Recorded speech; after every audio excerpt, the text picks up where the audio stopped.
support the charity. What does it mean to you to be able to give back your time to those people that try to help the children's charity? I enjoy doing it. The crazy thing is we've seen these people enough years. You know, some of these people are friends. I mean, we go to dinner together when we're around, and if we're in the area together, you know. But we definitely stay in touch when we're not here, and that's something that I think just makes it that much more personal. But you know, it wasn't intended that way. It's just year after year, when you see the same people, you start developing friendships with them. So it's great that everybody enjoys the event. They enjoy why we're here. I mean, everybody first and foremost knows why we're here, which is to support Speedway children's charities. And so I think when you come in knowing that's what you're doing for the day, no matter what the activity is, and we've had changes and twists to it over the years, but that's the number one thing that we all keep in mind when we get here, is that we're doing something for a great cause, and we get to have fun doing it. So to do it with this group, and it'll be interesting to meet the new people that it's their first time this year, and see our friends that have been here year after year. So we always find a way to just keep it exciting. Take us through what you're going to do with when you get somebody in the car, because I've seen some of the in-car video. So what can they expect from you? There's one thing, the good thing is the Star family does an awesome job. I mean, they bring cars here that you feel like you can hustle it as hard as you feel like hustling the car, and what what the capability of the balance is. So we run as hard as we can run. We don't hold anything back, because they pay good money for the experience, and we want them to know what that ride truly feels like in the car when you're running hard. So we run as hard as we can. And I was on David's podcast last night, actually, and he was talking about this is one of the premier events for them to come out here and be able to dedicate their time as well in their vehicles. So that's something that goes a long way, I guess, in the industry, but people probably don't see it outside. Yeah, and they don't see all the work that goes into this event. It's not just showing up and bringing some cars and throwing race cars on the racetrack. I mean, the staff here does an awesome job. So collectively as a group, I mean, it's not just 3 or 4 people that volunteer their day to make this event happen. There's a ton of people that work a lot of hours to make this event go on, and then there'll be people that'll come down for driver introductions, and so we have a crowd during driver intros and stuff. So people taking time out of their lunch hours and stuff to come down and be a part of this. It's a big deal for everybody. And we are going to Vegas this weekend. You've got your teams out there. You can talk a bit of dance about that. Your expectations coming out, going out there, and what? I don't know what to expect. It's we'll just go out and do the best we can. Obviously, Chase has got it's the beginning. Points are reset again, and you got to make the most of it for these 3 weeks. But he's going to have to be on his game for 3 weeks to get to Phoenix, and for the rest of them, it's still trying to do everything we can to learn this new car and try to figure out what we've got to do to make it better for next year. How do you do that? I mean, I know you're probably one of the smartest guys when it comes to race cars and driving them. I said driving them. Oh, okay. I was like, wait a minute, who are you talking about? Working on them. Where do you go to fix? I mean, it's all these engineers. I mean, it's people sitting at computers upstairs that are trying to help figure out solutions to what the drivers tell them are the issues and the problems that they face each week and at each racetrack, and trying to figure out how to just move the needle. And some of those, part of that process sometimes is making changes that go the wrong way, but at least if you make a change, you want it to do something, whether it's positive or negative. If it's a negative reaction with the car, then that's fine. You at least can check that off the list of that didn't work. So it's just the trial and error process of trying to make educated decisions, and most of the work's done at the shop. I mean, once you get to the racetrack, there's not a lot that you're going to do to the race car to make it better. So that work is truly done more so at the shop more than it's ever been. You've had anywhere from 1 to all 4 of your cars in the round of 8. Can Chase expect anything different than his teammates, like especially with limited practice? Do y'all sort of rally around who's in?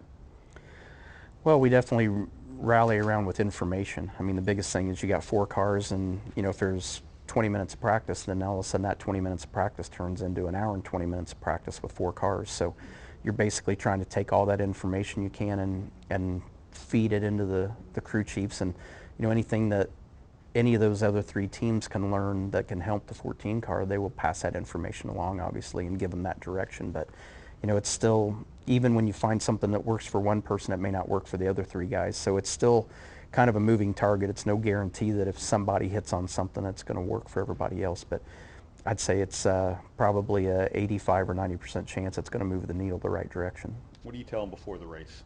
You don't tell them anything. I mean, if you have to tell them, then you got the wrong guys driving the cars. There's no rally speech or anything? No, they don't.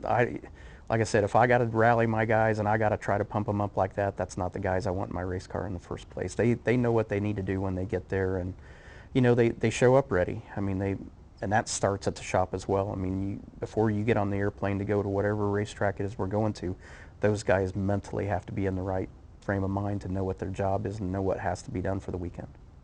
Do you have to speak to either one of them, or have you talked to either one about everything that's happened though in the last few days? From what happened, is that? And what did you miss the part where I said we weren't going to talk about that? No, but I'm not going to talk about it. I'm so mad at NASCAR right now. I'm not talking about it. I'm just even about how they're responding. no, no. It's not. I'm glad I'm going drag racing this weekend. Super glad I'm going drag racing this weekend. And if it weren't for the fact that I've got a couple appearances that I have to make, I wouldn't be at another NASCAR race the rest of the year. Wouldn't waste my time. Well, let me ask you this: you sent an interesting tweet out the other day. You got a lot of good responses. You got any ideas on a low stress hobby that you can take? Yeah, that's just my way of venting a little bit. I'll probably get fined or suspended for that too, probably. So surprised just getting out of bed I didn't get a fine for some reason because I put the wrong foot down first. So Got some interesting responses though too. yeah, there was actually. It's pretty good. That's a good. Well, I don't know if it was funny or sad, but a lot. I think most of the people knew what angle we were working with that, and then some of them, bless their heart, I don't think had a clue what angle we were working with that. But they did give genuine ideas, and it's interesting to see what you really get an idea what your fan base is into for hobbies after a deal like that. So it was interesting to read the comments, and it was fun to see how quick-witted everybody was. Any extra pride having a 14 car, continuing that? I mean, I want all 4 of them there. It doesn't matter what car number's on the side of it, to be honest. I mean, I haven't really thought of it that way. I mean, I think about it more, I'm happy for Chase and I'm happy for Johnny and that team that they're this far. So they put the work in, they put the time in, they put the effort in. They deserve to be there. You got the fall Nats this weekend in Ennis for NHRA. So, you're focused on that, obviously, as you just enlightened us. Tell us a little bit about your weekend going into that and what your schedule looks like, because I've seen you at the track on this stuff.